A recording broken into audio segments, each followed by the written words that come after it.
Okay, so I'm really excited to talk about the transfer learning theory because I didn't even know it was happening. This is actually the first time that I've heard of transfer learning, so I was really excited to learn some stuff.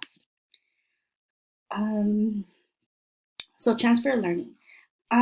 Basically, it's what every person wants for their children, for their students, which is to be able to use the knowledge that they have and be able to sort of accommodate it to other situations. So, for example, um, what we learned, and this was actually one of the examples on the reading about the shoelaces. I didn't even think about that, and I do that every day. So basically, like how tying your shoelaces in your like on your shoes can transfer every time that you buy a new pair of shoes. That is just so crazy. I never actually thought about it. So it happens without hesitation, and sometimes it even happens subconsciously, um, or it can happen consciously as well.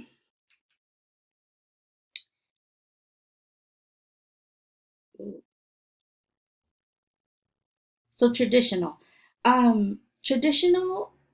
is basically how the person uses what they have learned throughout their environment. And it's basically anything that requires for them to be able to solve a problem or accomplish something that they need to accomplish. That's traditional. And then we have metacognition. So, metacognition is basically just the process of thinking and thinking about your thinking. Pretty simple.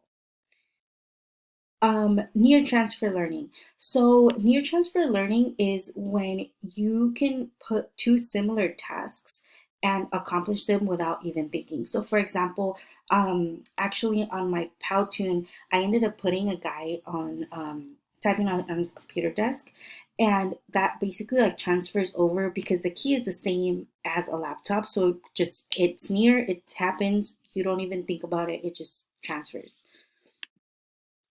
And then there's another thing called far transfer of learning. And I believe that one's the next one.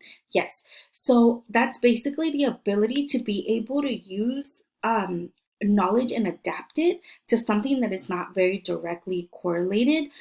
So, for example, that actually made me think of maybe like cooking. So, cooking is different than baking. Or at least I think it's different than baking. And but that it transfers. Some people might see it like a far transfer, and some people might see it automatically, especially those people that like tend to cook a lot or, you know, just spend time in the kitchen. And then we have our low road transfer of learning.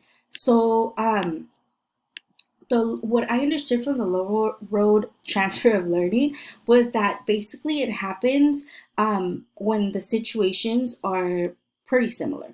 So one of the examples that was given was driving a car. So if you drive different cars, um, basically like the things are the same. I know that some cars have like the reverse, the gears. I mean, they might be like in a nozzle or I don't even know what that's called, but like a little button. Some people have the little lever that you have to change, but it's all the same and it all transfers. And then there's also the last one that we talked about, or that I learned about, was the high road, I believe it's called. Yes, high road transfer learning. So that happens. It does not happen naturally like all the other ones. One really needs to think about it. You really need to think about it, make connections. Um, yeah, it just requires deeper thinking in order for it to happen. And yeah, I was just very excited to learn about the transfer learning, and this is all I got.